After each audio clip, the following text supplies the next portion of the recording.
Let's see what happens. Pakistan میں dollar کی قیمت تو نیچے نہیں آئی, غریب کی صورتحال تو بہتر نہیں ہوئی, ڈیولپمنٹ پروگرام یا الیکشنز یہ کچھ تو نہیں ہوا, لیکن ایک ایکٹ نیا آ گیا ہے. دوسری بات جو ہم نے کرنی تھی وہ یہ کہ اسد عمر صاحب اور بہت سے رہنما ہمیں دور جاتے دکھائی دے رہے ہیں, لیکن اسد عمر صاحب نے آج ایک پریس کانفرنس میں بڑے ہی تسلی سے یہ بات کی کہ اراکین بے شک پاکستان تحریک انصاف سے دور جا رہے ہیں, لیکن ووٹ پی ٹی آئی کا ہے. یہ تصور کیا جاتا ہے, ایک سرٹن حلقہ یہ سمجھتا ہے کہ آج بھی اگر ووٹ کی طاقت کی بیس پہ ہم بات کریں تو خان صاحب کے ووٹرز ابھی بھی انٹیکٹ ہیں.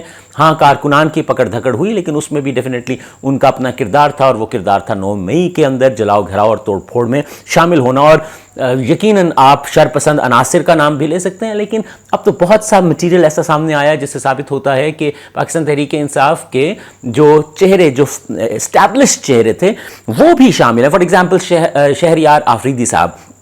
اب شہریار آفریدی صاحب کے حوالے سے جو بات ہے وہ یہ ہے کہ ان کو پکڑا گیا, اور ان کی ایک ویڈیو ہے بڑی ہی واضح کہ اب ہم جی ایچ کیو پہ جائیں گے, ہم یہ کریں گے, ہم وہ کریں گے. تو ان کو جب پکڑا گیا, انہیں جیل میں رکھا گیا, تو کہتے ہیں کہ اس جیل کی جو ذرا سی گرمی صعوبت ہے وہ برداشت نہیں کر پائے, اور ان کا شاید ایک بازو جو ہے وہ فالج مفلوج ہوتا دکھائی دے رہا ہے. یہ خبریں کچھ سامنے آئی ہیں, لیکن دا پوائنٹ از کہ ایسے اب پروفس ہیں کہ چند افراد جو اسٹیبلش چہرے ہیں, ایٹ لیسٹ ان کے ویڈیوز ہیں جس میں وہ پروووک کر رہے ہیں ملٹری فیسلٹیز کے اوپر اٹیک کے لیے, اور اٹیک کے لیے نہ بھی کہیے تو وہ پروووک کر رہے ہیں کہ آپ ملٹری فیسلٹیز یا جو آرمی کی فیسلٹیز ہے وہاں پہ جائیں.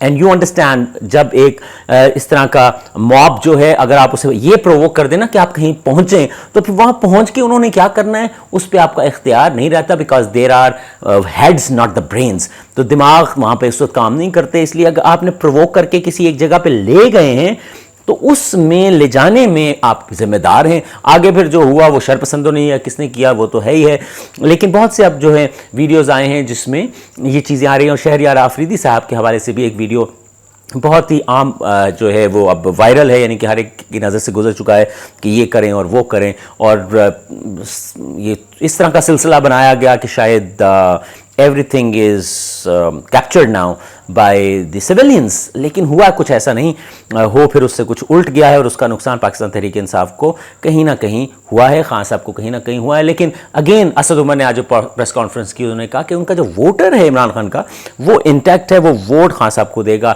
آج ہم نے دیکھا کہ 274 اور 273 پی پی سے جمشید دستی اور کئی ticket holders P T I کے وہ خان صاحب سے ملے, اور آنے والے دنوں میں خان صاحب نے 10 جون کا ٹائم دیا کہ 10 جون کو ہی will come up with some idea and some thing.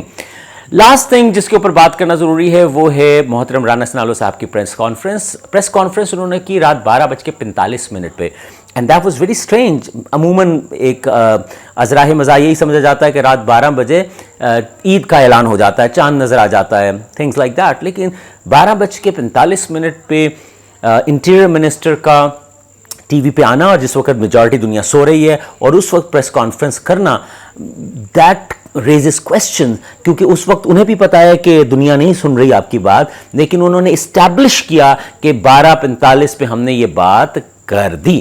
یہ بالکل اسی طرح ہوتا ہے کہ مقدمات میں کہا جاتا ہے کہ اگر دو افراد کے درمیان جھگڑا ہو اور مسٹر اے مسٹر بی کے اوپر پہلے ایف آئی آر کروا دے, تو مسٹر بی کی جو ایف آئی آر ہے وہ ٹیکنیکلی کمزور پڑ جاتی ہے, کیونکہ وہ لگتا ہے کہ وہ صرف بدلے میں ایف آئی آر کٹوا رہا ہے. اس لیے جو پہل کر جائے, سو کہتے ہیں نا offence is the best defence. تو رانا ثناءاللہ صاحب کی 12:45 پہ جو پریس کانفرنس ہوئی, it appears to be offense is the best defense والی صورتحال تھی کہ اس سے پہلے کہ کوئی بات سامنے آئے, وہ بات چاہے جیلوں میں خواتین کے ساتھ بدسلوکی کی ہو یا دیگر, انہوں نے آ کے اسٹیبلش کر دیا رات 12:45 پہ کہ اس سے پہلے تو ہم اس اظہار کر چکے تھے اس خدشے کا کہ ایسا اب یہ کریں گے.